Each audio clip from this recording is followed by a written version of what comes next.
Assalamualaikum warahmatullahi wabarakatuh. Selamat pagi, salam sejahtera untuk kita semua. Kembali lagi bersama saya di kanal YouTube Lombok Organik. Dan pada video kali ini saya akan melanjutkan pembahasan sebelumnya terkait tentang kekurangan dan kelebihan dari pupuk organik. Pada kesempatan sebelumnya saya sudah membahas tentang apa kekurangan dari pupuk organik, dan saat ini pada kesempatan kali ini saya akan bahas kelebihan apa saja yang dimiliki oleh pupuk organik jika dibandingkan dengan pupuk kimia sintetis. Pada video yang kemarin tentang yang kita bahas tentang kekurangan dari pupuk organik, pada akhir video di sana saya sudah menyebutkan salah satu kelebihan dari pupuk organik, yakni sifatnya yang terbaharukan. Karena pupuk organik kita ketahui berasal dari bahan alam seperti mungkin berbagai jenis tumbuhan, kemudian biji-bijian, tepung tulang, kemudian ada rumput laut, kotoran hewan dan lain sebagainya. Berbeda dengan pupuk kimia yang kita ketahui sebagian besar berasal dari bahan tambang, di mana bahan tambang ini kita ketahui sifatnya tidak terbaharukan, suatu saat akan habis dan stoknya akan menipis. Dengan sifat terbaharukan ini tentu penggunaan pupuk organik merupakan salah satu solusi bagi ketersediaan pupuk di masa depan. Kelebihan kedua dari pupuk organik yakni sifatnya yang slow release atau rilis lambat.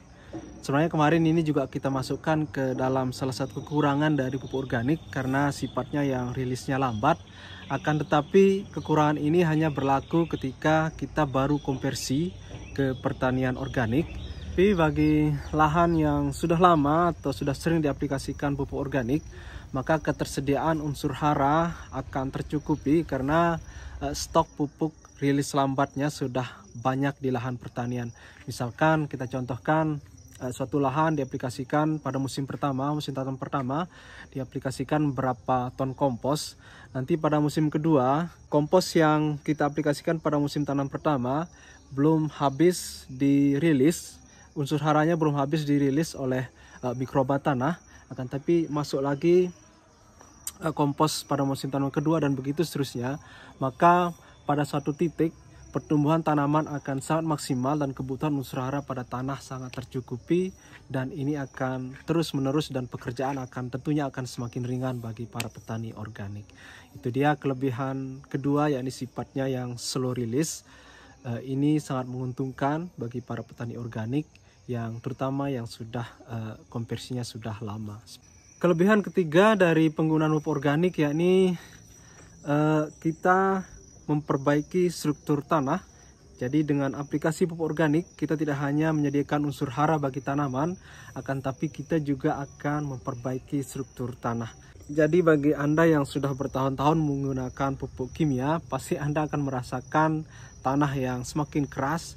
Apalagi bagi yang tidak aplikasi pupuk kompos. Jadi aplikasi pupuk organik akan memperbaiki porositas tanah, kemudian menciptakan lingkungan ideal pada tanah bagi mikroba baik, yaitu baik dari jamur maupun bakteri. Kemudian tanah juga akan memiliki kemampuan yang lebih bagus lagi dalam menyimpan air. Dan secara keseluruhan memang aplikasi pupuk organik ini akan memperbaiki struktur kimia dan biologi tanah. Kelebihan keempat dari pupuk organik yakni pupuk organik tidak meninggalkan residu beracun pada tanah, karena kita ketahui pupuk organik memang berasal dari alam yang sifatnya terbaharui. Jadi ketika kita kembalikan ke alam, maka tidak ada residu yang ditinggalkan dari pupuk organik tersebut.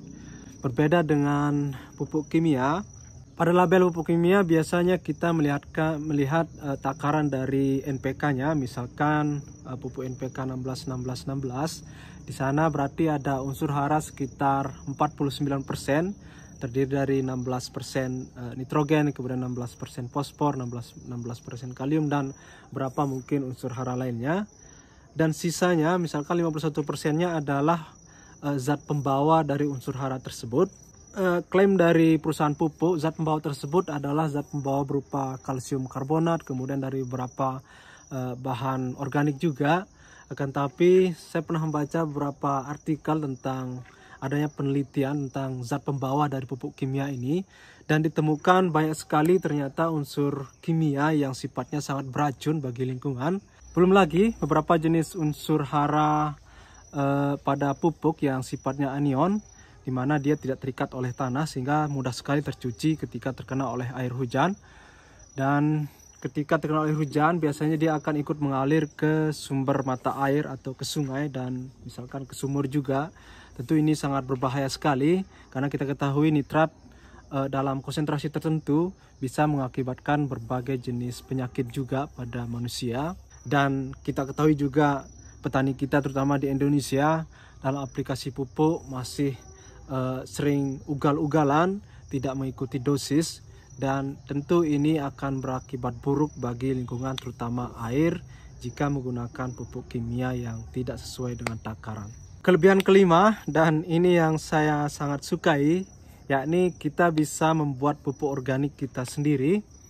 Dengan membuat pupuk organik sendiri tentu kita tidak terikat lagi oleh produk-produk yang harus kita beli, sehingga pada akhirnya biaya produksi pertanian juga akan sangat menurun. Tapi berbeda jika Anda harus membeli pupuk organik yang terlihat di pasaran. Sebenarnya rata-rata produk pupuk organik baik itu dari pupuk hayati maupun PUC-nya masih harganya sangat tinggi, bahkan melebihi dari pupuk kimia. Jika Anda membeli maka tentu kos biaya juga akan semakin tinggi.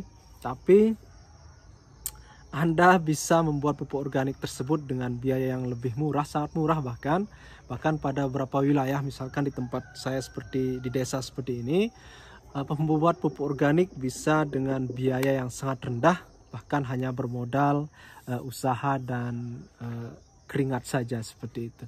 Jadi itu dia 5 kelebihan dari pupuk organik. Yang pertama, ini sifatnya yang terbaharui, kemudian sifatnya yang rilis lambat, kemudian dia sifatnya yang memperbaiki struktur tanah, kemudian keempat dia tidak meninggalkan residu, dan yang kelima kita bisa membuatnya sendiri dengan biaya yang sangat rendah, kan tapi hasilnya tentu bisa bersaing dengan produksi pertanian yang menggunakan pupuk kimia. Itu dia 5 kelebihan dari pupuk organik.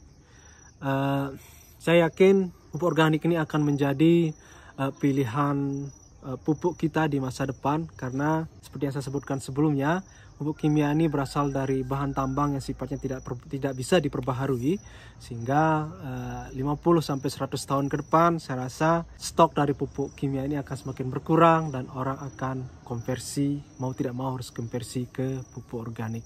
Oke, itu dia tentang kelebihan pupuk organik, kekurangan dan kelebihan pupuk organik. Semoga ini bermanfaat. Jika masih ada yang perlu kita diskusikan, silahkan tinggalkan pesan di kolom komentar. Sekian, Assalamualaikum warahmatullahi wabarakatuh.